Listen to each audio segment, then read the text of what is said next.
le prince Harry n'a pas tardé à contre-attaquer.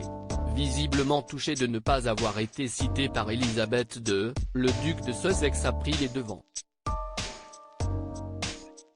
Grand absent du discours fort que Sa Majesté a envoyé durant la 26 pesos colombien, l'époux de Meghan Markle a annoncé un engagement fort pour sa fondation.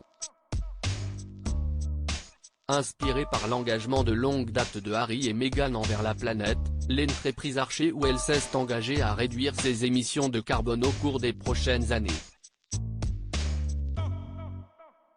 Atteindre des émissions nettes de carbone zéro signifie faire une série de choix au fil du temps pour réduire autant que possible cette empreinte, tout en compensant les émissions restantes grâce à des projets d'élimination du carbone de haute qualité, peut-on lire dans un communiqué publié sur son site internet. La fondation va donc mandater un expert afin de comprendre leur empreinte collective. L'objectif ? Atteindre zéro émission de carbone en 2030.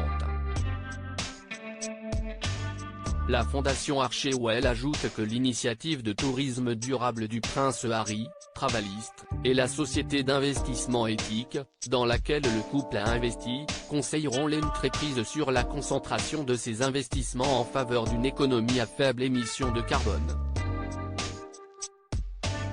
Atteindre des émissions nettes de carbone zéro signifie faire une série de choix au fil du temps pour réduire au maximum notre empreinte, tout en compensant les émissions restantes par des investissements dans des projets d'élimination du carbone comme le reboisement, a complété un porte-parole de Meghan Markle et du prince Harry, longtemps pointé du doigt pour leur voyage très polluant.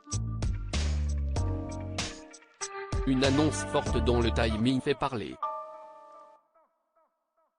Car elle a en effet été publiée au lendemain du discours fort d'Elisabeth II à Glasgow. Elisabeth II, fière des princes William et Charles empêchés de se rendre en Écosse, Sa Majesté a tenu à s'adresser aux dirigeants dans une vidéo de plus de 4 minutes. L'histoire a montré que lorsque les nations s'unissent pour une cause commune, l'espoir est toujours permis, a lancé Elisabeth II, dans un tailleur vert vif, les exhortant à travailler côte à côte pour résoudre les problèmes les plus insurmontables.